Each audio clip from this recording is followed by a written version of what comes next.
Hello అండి, welcome to smart ladies మాథాట్స్. ఎలా ఉన్నారు? అందరూ బాగున్నారా? ఈరోజు మన ఛానల్ వచ్చేసి 2 రెసిపీస్ అనేది షేర్ చేస్తున్నాను. నచ్చితే కనుక కంపల్సరీగా లైక్ చేయండి, షేర్ చేయండి, కామెంట్ చేయండి. కొత్తగా ఎవరైనా సరే మన ఛానల్ని వాచ్ చేస్తుంటే సబ్స్క్రైబ్ చేయండి.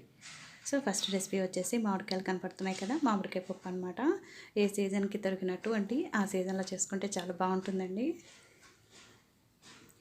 ఇక్కడ కందిపప్పుని 2 టైమ్స్ వాష్ చేసి దానికి తగ్గట్టుగా క్వాంటిటీ వాటర్ యాడ్ చేసుకున్నాను.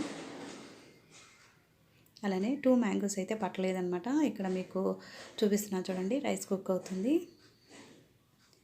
ఇక మామిడికాయ పప్పులో మాత్రం కంపల్సరీగా ఇక్కడ టెంక్ అనేది యాడ్ చేసుకోండి. చాలా అంటే చాలా బాగుంటుందన్నమాట టేస్ట్. ఆ టెంక్ యాడ్ చేయడం వల్ల సో ఇంకా అన్నీ కూడా మామూలుగా అనమాట. పప్పులో మనం ఏమైతే ఇంగ్రీడియంట్స్ యాడ్ చేస్తామో ఉల్లిపాయలు, పచ్చిమిర్చి, కరివేపాకు. సో ఇంక ఇక్కడ గ్యాస్ మీద పెట్టేశాను. రెండోది అయితే ఇది కొంచెం పండిందండి, కానీ పులుపు మాత్రం అస్సలు తగ్గలేదన్నమాట.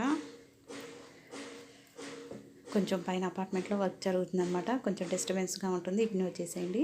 సెకండ్ రెసిపీ వచ్చేసి కందిపప్పుతో మనం పచ్చడి అనేది ప్రిపేర్ చేస్తున్నాము. ఇంట్లో ఏం కూరగాయలు లేనప్పుడు ఎండుమిర్చి, కందిపప్పు ఉంటే చాలండి, మంచిగా కడుపు నిండా తినచ్చు అనమాట. మనం ఒక 2 టేబుల్ స్పూన్ ఆ ప్యాన్లో వేసుకొని ఇక్కడ ఫ్రై చేస్తున్నాను అనమాట. కొంతమంది ఫ్రై లేకుండా కూడా డ్రై రోస్ట్ చేస్తారు, ఎలా చేసినా కూడా బాగుంటుంది. ఇక్కడ ఇంకా పనమ్మ వచ్చేసింది అనమాట. ఇంక ఇవన్నీ కూడా నేను గ్రేడింగ్ చేసుకుంటున్నాను. ఇంకా మిక్సీ జార్ తీసుకొని మనం ముందుగానే ఫ్రై చేసినటువంటి ఎండుమిర్చి, జీలకర్ర, చెన్నుల్లిపాయలు, చింతపండు, కందిపప్పు, రుచి సరిపడా సాల్ట్ యాడ్ చేసుకోండి. కొంచెం వాటర్ సరిపోతుంది. అయితే గట్టిగా కొంతమంది గట్టిగా చేసుకుంటారండి, అది మీ ఇష్టం అనమాట. కానీ మా ఇంట్లో కొంచెం ఇలాగా ఇష్టపడతారు, అసలు వాటర్ లేకుండా కూడా చేస్తారనమాట కొంతమంది. సో ఇంక ఇవన్నీ కూడా అమ్మ వాళ్ళు నాన్నగారు వచ్చారనమాట. నాన్న తీసుకొచ్చారు. పచ్చళ్ళు, వడియాలు, అన్నీ తీసుకొచ్చారనమాట. ఇక దానిలో అన్నీ వేయించేసుకున్నాను. ఇంక దీనిలో పోపు పెట్టేస్తున్నాను. కొంతమంది పోపు లేకుండా కూడా బాగుంటుందండి, కానీ పోపు కనుక వేస్తే అడిషనల్గా మనకి టేస్ట్ అనేది వస్తుందన్నమాట.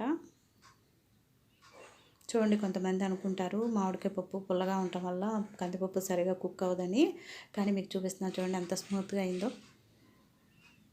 ఇంకా దీనిలో యాడ్ చేయాలన్నమాట ఉప్పు, కారం, ధనియా పౌడర్, రుచి సరిపడా సాల్ట్ అన్నీ కూడా యాడ్ చేసుకోండి.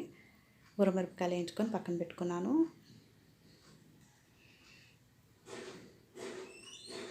ఇది ఇంకా మామిడికాయ పప్పులోకి నేను పోపు చేసుకుంటున్నాను, కానీ బాగుంటుందండి, చాలా బాగుంటుంది. చిన్నులపాయలు అలానే ఇంగువ ఎక్కువ వాడతానండి. ఇంగువ వేయటం వల్ల ఏంటంటే అడిషనల్గా టేస్ట్ అనేది బాగా వస్తుందన్నమాట. ఇలా మనం పోపు చేసిన తర్వాత ఒక 5 మినిట్స్ గ్యాస్ మీద ఉంచేసేయండి, బాగుంటుంది.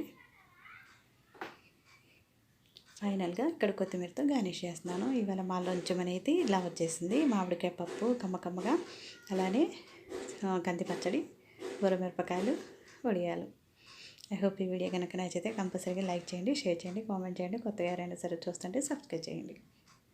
మీకు అదే చూపిస్తుంది అనమాట. వేడివేడి అన్నంలో నెయ్యి వేసుకొని కంది పచ్చడితో కనుక తింటే చాలా బాగుంటుంది. వడియాలు వచ్చేసి 3 టైప్స్ వడియాలు పంపించిందండి అమ్మ. అంటే బియ్యం వడియాలు, సగ్గుబియ్యం, మినపప్పు. సో ఇంక ఇది అదే చూపిస్తున్నాను తిని. చాలా అంటే చాలా బాగుందన్నమాట. Thanks for watching. Bye bye.